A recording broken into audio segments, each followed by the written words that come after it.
Aklamasi, Assalamualaikum warahmatullahi wabarakatuh. Oke, suara saya terdengar?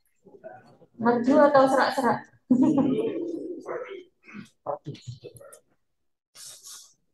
Oke, hari ini kita akan membahas tentang mata kuliah Adijita Rancang Ruang atau kalau dari bahasa Inggrisnya Bread on Placemaking. Nah, mungkin di sini ada beberapa hal yang akan kita bahas berkaitan dengan perkuliahannya. Ya, mungkin bisa kita mencepat. Ya, mungkin ini dulu di awal bahwa kita bisa mengetahui Bread on Placemaking itu memang merupakan mata kuliah di semester 5, gitu ya. Oke. Dan di mata kuliah ini di bawah laboratorium reka rupa ruang, gitu ya, lab RRR gitu. Dan di sini ada 10 kelas. We have 10 classes. Yang IP ada 2, Pak Kresianto dan Bu Nanda untuk IP. Yang reguler ada Bu Hasuti, Bu Nancy, saya, Pak Hanif, Pak Handoyo, Pak Galih, Bu Rini, dan ini tambahan nih Pak Faiz. Nah, Pak Faiz semester ini memulai di ARR. Selamat bergabung Pak, gitu ya. Nah, di mata kuliah ini ada 4 SKS, gitu ya. Nah, kita sekarang sudah memulai full luring di kampus, gitu ya. Mungkin kita akan lihat sebenarnya bread and placemaking itu apa. Itu sebenarnya ini adalah bagian untuk memberikan mahasiswa memberikan mahasiswa pendalaman, gitu ya, tentang topik-topik yang berdasarkan pada independent student. Jadi sebenarnya mahasiswa mencari sendiri atau dia sudah mempunyai kegiatan yang mungkin bisa diperdalam lagi di mata kuliah Adijita Rancang Ruang. Nah, dalam bread on placemaking ini mahasiswa memberikan topik yang mungkin relevan dengan dosen, gitu ya. Makanya kemarin ada mandiri dan berikat. Sebenarnya mandiri itu bisa saja misalnya sebelumnya sudah melakukan ke trip atau yang lainnya yang bisa diperdalam di mata kuliah Adijita Rancang Ruang, atau kalau berikat berarti memang mengikuti topik research yang ditawarkan oleh dosen. Nah, di dalam mata kuliah Adijita Rancang Ruang ini kita membahas tentang placemaking proses, lalu bagaimana topik-topik yang ada pada skala mikro maupun skala meso, gitu ya. Nah, lalu ini juga memang mata kuliah wajib untuk mahasiswa, khususnya ini untuk semester 5. Dan di sini mahasiswa akan mempunyai pengembangan ilmu dan kemampuan, gitu ya. Terutama untuk Adijita adalah kemampuan untuk riset atau mengolah sesuatu topik untuk diperdalam, gitu ya. Nah, di dalam mata kuliah Adijita Rancang Ruang sebelumnya saya informasikan, di sini juga akan ada pendalaman dengan modul-modul yang ada. Nah, di setiap Adijita maupun portofolio itu akan ada modul-modul yang membersamai dalam satu semester. Di Adijita Rancang Ruang ini ada 4 modul, gitu ya. Nah, 4 modul ini nantinya akan dibagi di setiap minggu. Jadi kalian akan melakukan pembelajaran mandiri dengan mempelajari modul itu yang sudah ada di channel YouTube Arsitektur UI. Pakainya arsitektur ya. Nah, di situ nanti kalian juga akan mendalami dari topik atau modul itu, lalu mendalami beberapa bagian dari pendalaman topik yang nanti kita bagi ke dalam minggu. Capaian yang ada di dalam mata kuliah ini ada di CPL 3, CPL 8, SPC 5, dan SPC 6. CPL 3 berkaitan dengan leadership, karakter dalam sosial, gitu ya, yang berkaitan dengan lingkungan yang ada dan perkembangan dalam arsitektur itu sendiri. Lalu CPL 8 berkaitan dengan bagaimana able to account, ya, membuat for to design, untuk membuat desain kritikal dan argumentatif yang dapat memberikan nilai terhadap perkembangan analisis yang berkelanjutan maupun resiko. Lalu SPC 5 ini berkaitan dengan human behavior and species. Di sini memang sangat berkaitan sekali dengan bagaimana perkembangan tentang mungkin perilaku meruang atau bagaimana prinsip-prinsip pada ruang itu sendiri, di mana ini ada hubungannya antara physical environment sampai dengan human behavior maupun dalam sebuah spatial design gitu. Lalu SPC 6 berkaitan dengan sustainable architecture and urbanism. Nah, di sini banyak membuat topik-topik yang berkaitan dengan sustainable architecture, tapi lebih ke bagaimana pengembangan human behavior dan spesiesnya, lalu ada tentang preservation of historical and cultural resources, sehingga budaya, sosial itu bisa masuk ke sini. Ini adalah breakdown untuk SPC-nya, di mana nanti di setiap SPC itu ada CPNK turunannya, yang dimana nanti di akhir itu mahasiswa akan membuat menghasilkan sebuah studi dalam sebuah design ideas yang kritis maupun argumentatif dalam sebuah short paper, atau ini nanti bisa berbentuk banyak hal, misalnya report, paper, artikel, bulletin, atau bagaimana diskusi dan pilihan yang kalian tentukan sebelum di minggu pertama mungkin ya. Nah, ini juga nanti ini berhubungan dengan bagaimana kaitannya dengan topik-topik yang diambil. Kita lebih ke spesifik pada modul dan placemaking yang seperti apa di SPC 5 dan SPC 6. Nah, SPC 5 ini berkaitan dengan bagaimana placemaking studinya, lalu proses pada perkembangan ruang dalam hubungannya dengan tadi ya, human behavior, objek, lalu komunitas, lalu diverse environment sampai ke historical, cultural, dan social value. Lalu eksplorasinya seperti apa dan problem yang ada hubungannya dengan tadi dan bagaimana placemakingnya. Lalu di SPC 6 kita lihat placemaking, the study of placemaking yang berhubungan bagaimana dengan kawasan dari skala mikro sampai ke kawasan ya, tapi lebih ke meso ya, tidak lebih luas karena nanti di APP gitu ya. Nah, placemaking ini juga di SPC 6 bisa saja topik yang berkaitan dengan preservasi, culture atau yang lainnya dengan skala mikro maupun meso. Lalu kita bisa mengamati beberapa penjelasan tentang placemaking itu seperti apa. Placemaking itu adalah sebuah proses mentransformasi space into place seperti kata Betty tahun 1985 sampai ke place that have a relationship between humans and meaning. Lalu bagaimana placemaking relates to community interest dan lingkungannya. Lalu placemaking is formed by species that have interest in order to become species or social production. Nah, ini social production level 3 itu. Atau placemaking itu yang dikembangkan dari bagaimana adaptive behavior yang berhubungan dengan komunitas dalamnya sosial, cultural aspek.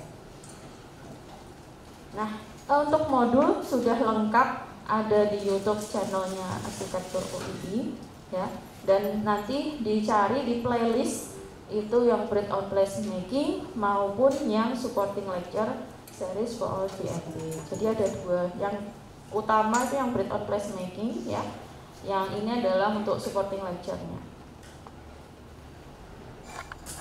Ini adalah tambahan yang mungkin akan kita dapatkan dalam semester ini, yaitu tentang etika research dan penulisan. Nah, ini nanti akan disampaikan oleh Bu Hasuti. Waktunya masih dalam penyesuaian dulu gitu ya. Kemungkinan minggu kedua. Lalu ada coaching writing publication. Ini kemarin saya sampaikan ke KUI, nanti untuk IB, Bu Nanda dan Pak Revi. Ya, nanti karena tahun lalu coachingnya dari mungkin belum maksimal, bagaimana nanti memaksimalkan yang luring kalau untuk IB. Lalu introduction tentang publikasi, tipe-tipe publikasi. Nah, ini saya minta tolong Pak Faiz ini ya Pak ya. Tapi ini sifatnya asinkron, dimana ya nanti kita punya tipe-tipe publikasi yang bisa dikembangkan di kelas masing-masing. Ya. Lalu ini adalah tadi ya breakdown placemaking teorinya, bagaimana pengetahuan tentang placemaking yang kita bagi dalam 4 modul.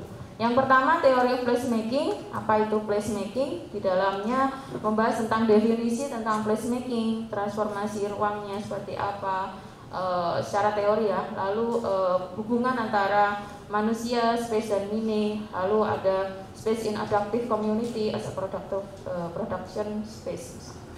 Yang kedua adalah proses in placemaking, bahas tentang bagaimana space form from social action misalnya, lalu individual atau collective social space yang berkaitan dengan discusses environmental perception, activities, times in area, sampai ke elements of formation of space from physical, social, community, identity, sampai yang lainnya.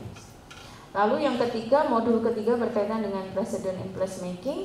Di sini berkaitan dengan studi kasus yang mungkin bisa menjadi gambaran dari pengamatan placemaking yang nanti akan diamati.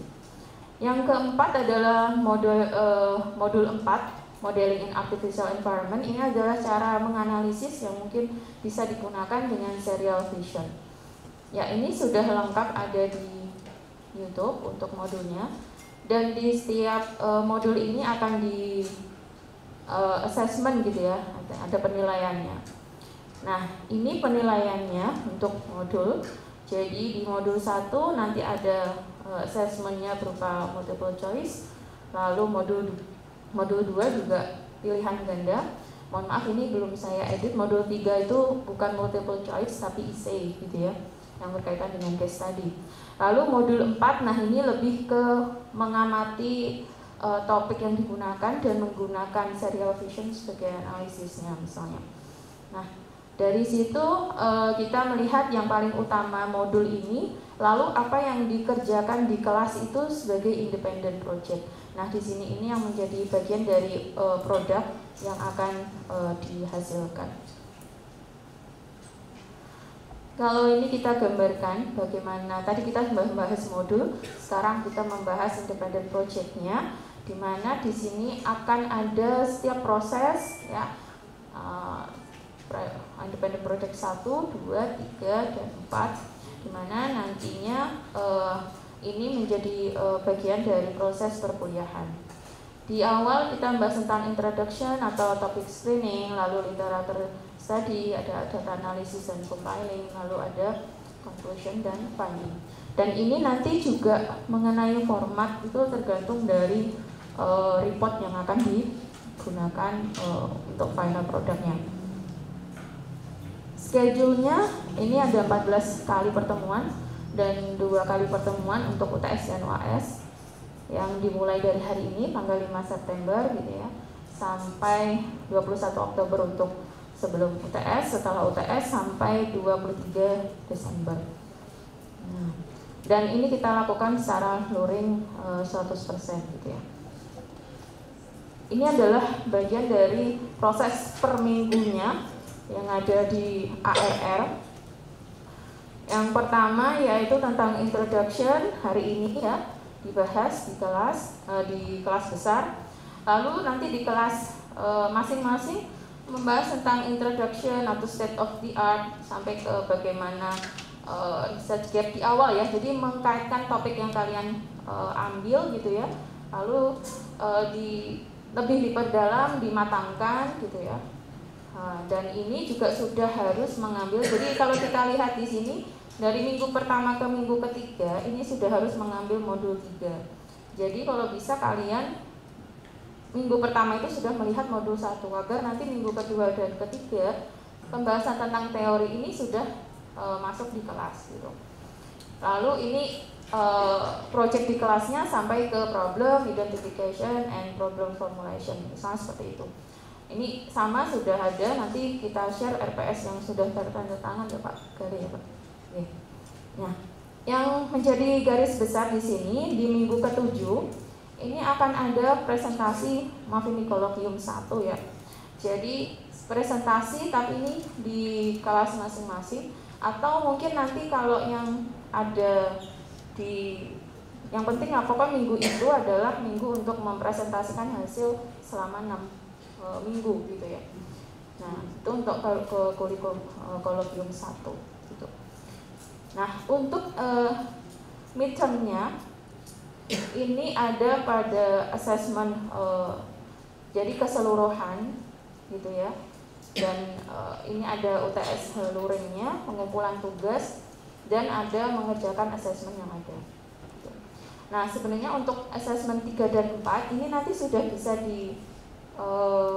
dischedulekan Bapak Ibu ya. Jadi pada minggu yang sudah ada itu bisa dischedulekan. Jadi untuk yang midterm ini tinggal mengerjakan modul 1 dan 2. Nanti kita kembangkan lagi. Dan ini yang jadi mungkin yang jadi di headline gitu ya. Itu adalah bagian yang minggu ke-13. Ini saya hitung 16 pertemuan ya. Jadi UTS dan UAS saya hitung. Minggu ke-13 ini ada sudah sebenarnya minggu ke-12 itu sudah conclusion ya, sudah menemukan. Nah, di minggu 12 dan 13 ini kemarin ada usulan bahwa mungkin publikasi sudah bisa disubmit misalnya. Kalau misalnya dari awal mau memasukkan ke proceeding atau mau ke jurnal misalnya bisa 2 hari sebelum UAS itu selesai disubmitkan. Kalau memang itu sudah sesuai target gitu ya. Nah, mungkin juga perlu didiskusikan nanti di kelas. Lalu yang jadi headline lagi adalah yang di minggu ke-15 sebelum UAS ada kolokium yang kedua. Nah, di sini ada uji silang gitu ya. Jadi uji silangnya nanti ini sifatnya sinkron, jadi hanya memberikan masukan gitu ya, nanti disampaikan ke mahasiswa berkaitan dengan masukan tersebut. Lalu ada final exam dan ini ada ujian langsung dan pengumpulan tugas. Nah, ini juga untuk final produknya. Nah, di sini kita ada beberapa tipe gitu ya yang mungkin bisa didiskusikan untuk digunakan yang mana gitu ya. Nah, di kelas apakah akan diseragamkan atau gimana? Mungkin akan bagus kalau memang diseragamkan dan biar teratur gitu ya, dari awal sudah jelas format yang digunakan apa. Lalu yang jadi catatan, maaf ini belum tertulis di sini, adalah seperti syarat EVA Koper 2 di mana mahasiswa itu harus paling tidak mempunyai 1 produk sebagai presenter di Sakapari. Nah, ini sebenarnya dipertimbangkan kalian semua. Kalian kan punya 3 adicita gitu ya, lalu punya 3 portofolio. Nah, mana yang akan digunakan untuk ke Sakapari? Nah, itu mohon di-prepare gitu ya, dipersiapkan juga. Apakah yang ini ataukah mungkin kan sudah mengambil mata kuliah portofolio atau adicita yang lain. Nah, di sini ini sebenarnya beberapa contoh. Di sini maaf ini tulisannya salah ini. Jadi ada di kita ada jurnal JAS gitu ya, atau kita bisa melihat jurnal di websitenya Aftari, dan kita juga punya Sakapari ini yang setiap selesai semester ya Pak Kili kalau nggak salah ya Pak, kok lupa. Nah, ini kemarin baru saja untuk Sakapari 10, nanti akan ada selanjutnya. Nah, jadi yang mana yang akan digunakan nanti dikembangkan di kelas masing-masing. Juga bisa didasarkan dari apa yang sudah kalian kumpulkan kemarin di pendaftaran grade and portfolio yang sudah saya sampaikan ke Bapak Ibu dosen. Lalu final assessment-nya ini ada kehadiran masuk 10%. Skill writing tekniknya ada 5%. Nah, ini project yang 1 15%, project yang kedua 20%, project ketiga 20%, project keempat ini 10%. Nilainya lebih banyak ke yang di depan gitu ya. Tapi sebenarnya kumulatif dari semuanya. Lalu dari modul ini ada assessment sendiri-sendiri yang ada 5% di sana dan berpengaruh ke dalam nilai seterusnya itu 100%. Ini penilaian silangnya. Kira-kira begitu yang bisa saya sampaikan, mungkin bisa diskusi, silahkan. Ya.